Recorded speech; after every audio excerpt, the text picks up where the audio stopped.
भागो, नीपा आ गया, नीपा आ गया, कौन बचाएगा, कौन आजादी दिलवाएगा नीपा से। एक बार फिर मुझे याद आ गया नेताजी सुभाष चंद्र बोस, जिन्होंने आजादी दिलवाई भारत को, सबसे बड़ा रोल इन्हीं का रहा। ये जो देख रहे हैं, ये मेरा Netaji Subhash Chandra Bose 3D selfie point, मेरे ऑफिस का ये लोकेशन है।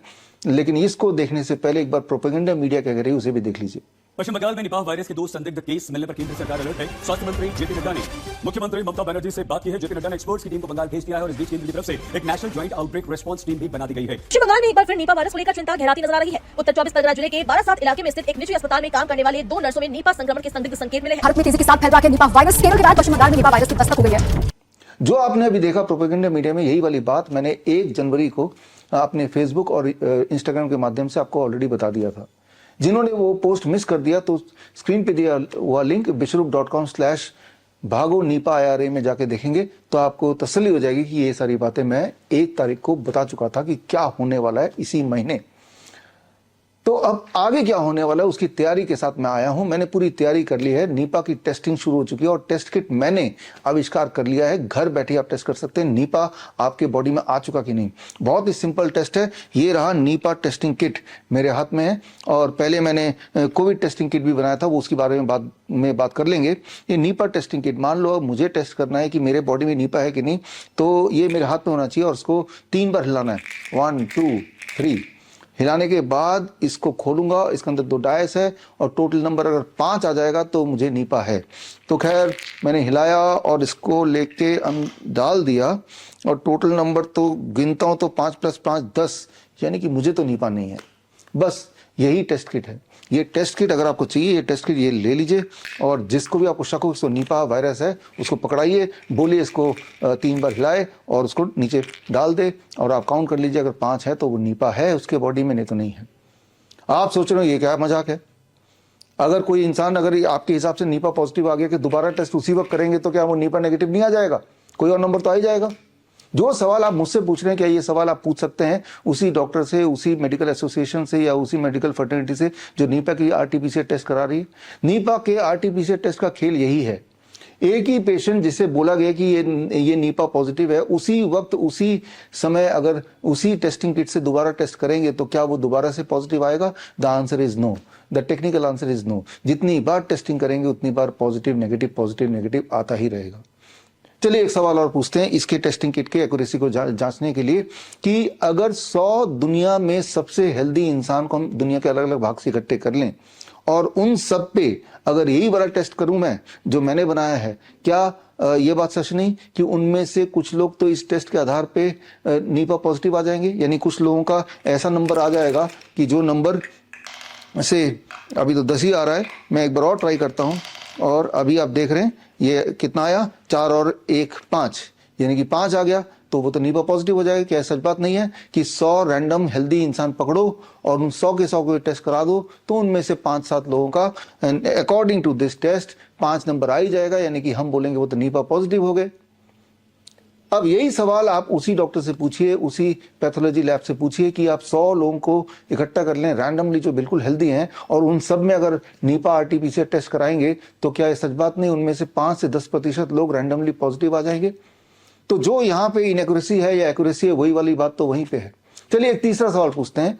अगर 1000 दुनिया के हेल्दी इंसान ले ले, बिल्कुल हेल्दी इंसान, और हर इंसान पे यही वाला टेस्ट, मेरा वाला टेस्ट कई बार कर देंगे तो क्या ये सच बात नहीं कि वो सारे के सारे लोग कभी ना कभी नीपा पॉजिटिव, यानी कि कभी ना कभी उनके टोटल मार्क्स 5 आ ही जाएंगे? The same is true with the RT-PCR test. आप 1000 लोग ले लीजिए और हर इंसान पे 50 बार टेस्ट कीजिए तो हर इंसान नीपा पॉजिटिव है। अब एक और सवाल, आखिरी सवाल पूछ लेता हूं। मान लो जिनको नीपा पॉजिटिव बता दिया मेरे टेस्ट के अनुसार या जो हेल्थ केयर सिस्टम के टेस्ट के अनुसार, उनके RT-PCR टेस्ट किट के अनुसार, ICMR के अनुसार ये नीपा पॉजिटिव है, उसी पेशेंट पे अगर कोविड टेस्ट कर दिया जाए तो क्या ये सच नहीं कि वो भी कोविड पॉजिटिव भी आ जाएगा? अब वो कोविड पॉजिटिव भी है, नीपा पॉजिटिव भी है, अब दोनों में से कौन सी बीमारी है उसको ये कौन डिसाइड करेगा? उनका जवाब होगा WHO ने हमें बता दिया इस बार नीपा टेस्ट करो, कोविड टेस्ट मत कर देना। तो वही सच मेरे साथ भी है। ये दोनों के दोनों जो किट मैंने बनाया है उसका अंदर सेम ही है, सिर्फ ऊपर का कवर डिजाइन अलग है। इसको खोलेंगे तो इसके अंदर भी 2 डायस है और इसको खोलेंगे तो इसके अंदर भी सेम 2 डायस है, सिर्फ ऊपर नाम मैंने बदल दिया है। तो ये टेस्टों का खेल है। याद कीजिए, ठीक 1 साल पहले इसी समय HMPV आ गया, HMPV आ गया, यानी कि हर साल खांसी जुकाम बुखार का एक नया नाम हो जाता है। तो पिछले साल नाम HMPV था इसी समय, याद कीजिए। उससे पिछले साल इसी का नाम मंकी पॉक्स था। उससे पिछले साल कोरोना था, कोरोना के अलग अलग variant, delta variant, Omicron variant. उससे पिछले साल इसका कुछ जीका वायरस था, इबोला वायरस था, H1N1 था। तो खैर इस साल वो नीपा वायरस है। और जब जब ये खेल हुआ तब तब मैंने इस खेल का भांडाफोड़ करने के लिए सबूतों के साथ ये किताब रिलीज की, naked truth of covid test. इसमें पूरे के पूरे एविडेंस दिए हैं किस तरह से ये लैब में टेस्टिंग होती है, और हमने साबित करके दिखाया कि कुत्ता हो, बंदर हो, बिल्ली हो, या कोई मुर्गी हो, या कोई फल सब्जी हो, वो सब भी कोविड टेस्ट पॉजिटिव आ सकते हैं। उनको 4-5 बार टेस्ट कर लो, 10 बार टेस्ट कर लो, एक बार तो पॉजिटिव आ जाएंगे। सारे सबूत इसके अंदर दिए हुए हैं। और यही बात मैंने पिछले साल आपको साबित करके दिखाया था, 23 जनवरी सुभाष चंद्र बोस जयंती के दिन, इस किताब को लॉन्च करके कि HMPV का खेल किस तरह से चल रहा है। और तब हमने साबित किया था कि आप 50 बार टेस्ट करो, 50 लोगों को, और साथ में हमने डॉग को भी टेस्ट करके दिखाया, वो भी HMPV पॉजिटिव आ गया। और जब ये किताब रिलीज हुई उसके अगले दिन से, याद कीजिए, 24 जनवरी 2025 के बाद से HMPV का भूत प्रोपेगेंडा मीडिया के स्क्रीन से अचानक गायब हो गया। उससे पिछले साल जाइए, याद कीजिए, जब मंकी पॉक्स का प्रोपेगेंडा चालू किया था, तब हमने साबित किया था मंकी पॉक्स पैंडेमिक लॉन्च्ड, इस किताब के माध्यम से सबूतों के साथ कि ये जो मंकी पॉक्स का खेल है उसके पीछे के सबूत क्या है और आगे क्या होने वाला है। और ये किताब लॉन्च करने के कुछ ही दिनों के अंदर मंकी पॉक्स का भूत मीडिया से गायब हो गया, और अब आ गया मीडिया में नीपा वायरस। तो खैर, प्रोपेगेंडा मीडिया हेल्थ मिनिस्ट्री के साथ मिलके आपके साथ एक खेल खेल रही है, आपको बेवकूफ बना रही है, और इसको, जो कि एजेंडा है ही नहीं, खांसी जुकाम बुखार है, उसको नया नाम दे रही है और उसको एक एजेंडा बना रही है। और उस एजेंडे के आड़ में अपने जो भी उनकी प्लानिंग होगी उसको पूरा करने की कोशिश कर रहे हैं। जबकि आज की तारीख में जो सबसे बड़ा रियल पैंडेमिक है वो है बच्चों में पैंडेमिक। बच्चों में पैंडेमिक, आज के बच्चों को अगर देखें, अगर आप किसी भी बड़े पब्लिक स्कूल में चले जाएं तो आप देखेंगे कि हर 2 में से 1 बच्चे को डेंटल प्रॉब्लम है, हर 3 में से और तीसरा बच्चा चश्मा पहना हुआ मिलेगा आपको, हर चौथे बच्चे को डाइजेशन रिलेटेड इशू मिलेगी आपको, हर 10वां बच्चा attention deficit hyper activity disorder का पेशेंट मिलेगा, ADHD जिसे बोलते हैं, हर 12वें बच्चे को सांस की दिक्कत, अस्थमा वगैरह आपको मिलेगी, हर 100 में से 1 बच्चा ऑटिज्म का शिकार है आज की तारीख में, जो नॉर्मल स्कूल में जाते भी नहीं है। और ठीक इसी तरह से हर 500 में से 1 बच्चा सेरेब्रल पाल्सी का पेशेंट हो गया है, जो कि स्कूल तक नहीं जाते, वो घर पे ही उन्हें रहना पड़ता है, पूरी तरह पैरालाइज्ड है। हर 1000 में से 1 बच्चा आज की तारीख में डायबिटीज टाइप 1 का पेशेंट है। ये आंकड़े हैं आज के, यानी कि कुल मिला के अगर मैथमेटिक्स करके देख लें, हर बच्चा किसी न किसी रूप से बीमार है ही, जो कि हमारे टाइम पे नहीं था। याद कीजिए, हमारे टाइम, आज से 40 साल पहले, 50 साल पहले, तब ये सारी बीमारियों का नाम और निशान नहीं था, क्योंकि तब वैक्सीन भी नहीं थे। उस वक्त मुझे याद है, याद कीजिए, तब हमारे जमाने में 3-4 वैक्सीन लगाया करते थे, अब उसका 30-40 गुना ज्यादा हो गया। और इसका असर ये हो गया कि आज की तारीख में बच्चे बेहद बीमार हैं, जिसकी बात कोई मीडिया नहीं करेगा, राइट।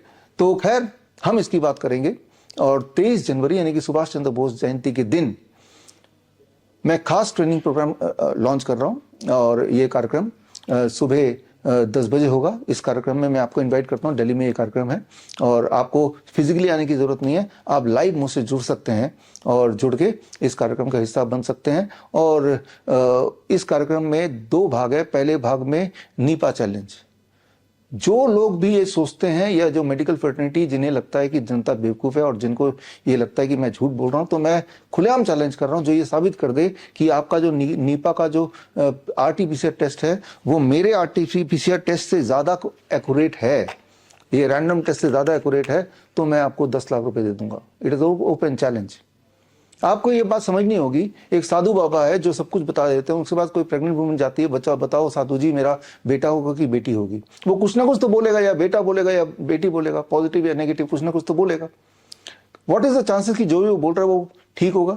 आपको पता है 50% चांसेस हैं कि जो भी वो रैंडमली उसने बोला वो ठीक होने का चांसेस 50% है ही है। तो बस इसी प्रिंसिपल पे काम करता है आजकल का जो ये पैंडेमिक का जो खेल है, इसी प्रिंसिपल पे काम करता है। जो भी मुझे झूठ साबित करेगा उसको मैं 10 लाख रुपए दे दूंगा। सबूत हमारे पास है, हम सबूत के साथ आएंगे और जो आए वो सबूत के साथ आए। अगर आप आने में इंटरेस्टेड हैं, अगर आप किसी भी मेडिकल एसोसिएशन से जुड़े हैं, किसी भी मेडिकल काउंसिल से जुड़े हैं, किसी भी मेडिकल बॉडी से जुड़े हैं या हेल्थ मिनिस्ट्री से जुड़े हैं, तो आपका स्वागत है। आप स्क्रीन पे दिए हुए लिंक में जाके आप अपना आने की इच्छा वहां जाहिर कर सकते हैं। हम आपको इन्विटेशन कार्ड भेजेंगे और साथ में आपका सीट भी रिजर्व रहेगा और टाइम भी रिजर्व रहेगा जहां पे आप अपनी बात रख सकते हैं। मीडिया होगी, करीब 200 के करीब मीडिया होगी और ये ओपन चैलेंज है, कोई आने नहीं वाला। वो इसलिए क्योंकि सबको पता है कि जो मैं बता रहा हूं वही सत्य है। ये तो हो गया पहला भाग। और दूसरे भाग में जो रियल पैंडेमिक अभी चल रहा है, बच्चे आजकल के वो एक डेंजरस सिचुएशन चल रहे हैं, तो इन बच्चों को कैसे बीमारी से आज़ादी दिलवाएं, ये एक ट्रेनिंग का हिस्सा है। मैं यहाँ बात कर रहा हूँ ऑटिज्म की, यहाँ मैं बात कर रहा हूँ ADHD की, यहाँ मैं बात कर रहा हूँ न्यूरो डेवलपमेंटल डिसऑर्डर की। और जिसे बोला जाता है कि ये कभी ठीक नहीं हो सकता, दरअसल हमारे बच्चे ठीक होते हैं, हमारे बच्चे ठीक हुए हैं। और ऐसे 1000 बच्चों के, 1000 से भी अधिक बच्चों के केस स्टडी में पेश करूंगा और साथ में उन्हीं में से कुछ बच्चे स्टेज पे होंगे अपने सारे रिपोर्ट के साथ, उनके माता पिता के साथ, जो बता देंगे कि पिछले कई सालों से वो ऑटिस्टिक थे, वो ADHD के पेशेंट थे, लेकिन हमसे जुड़ने के बाद हमारा कैन प्रोटोकॉल की और ऑटिज्म नाउ प्रोटोकॉल अप्लाई करने के कुछ दिन के अंदर वो पूरी तरह ना केवल स्वस्थ हो गए, ठीक हो गए, वो नॉर्मल स्कूल में उनको दाखिला मिल गया, वो उनका लाइफ बिल्कुल सही हो गई है। जो अदरवाइज बोला जा रहा था कि ये लाइफ लॉन्ग डिपेंडेंट रहेंगे बच्चे पेरेंट्स पे। तो खैर, साथ ही में 23 जनवरी को मेरी किताब की रिलीज भी है, cure autism now. Cure autism now का हिंदी एडिशन आपको याद होगा, ऑटिज्म से आज़ादी, मैंने 30 नवंबर राजीव दीक्षित जयंती के दिन रिलीज की थी। उसी का इंग्लिश क्योर ऑटिज्म नाउ भी मैं रिलीज करूंगा। और इस किताब के माध्यम से या उस ट्रेनिंग के माध्यम से आप जानेंगे कि बच्चों में जो अभी जो दिक्कत दिख रही है, जो which is the real pandemic, उसका सोल्यूशन है और वो रियल में है। और उसमें जरूरी नहीं कि आपको मेरे पास ही आना है तभी सोल्यूशन मिलेगा। जो ट्रेनिंग मैं आपको दे रहा हूँ वो ऑनलाइन स्क्रीन पे दिए हुए लिंक www.coronakal.tv में जाके आप 10 बजे लाइव मुझसे जुड़िए और जुड़ने से आपको ट्रेनिंग मिलेगी। और अगर ऐसे पेरेंट्स हैं जिनके बच्चों को ऑटिज्म या ADHD है, आप उन पेरेंट्स तक मेरा ये मैसेज पहुंचाइए ताकि वो ट्रेनिंग में हिस्सा लें ऑनलाइन लाइव। और जिनको फिजिकली आना है तो मेरी पहली प्रायोरिटी है कि जो मेडिकल फर्टिलिटी है हमारी ऑपोजिशन पार्टी, उनको मैं पहली प्रायोरिटी दूंगा, सीट्स आर लिमिटेड। और उसके बाद दूसरी, बड़ी से बड़ी बीमारी का आसान से आसान इलाज घर बैठे ही हो सकता है। अधिक जानकारी के लिए कांटेक्ट करें nearest Dr. BRC Clinic @ home।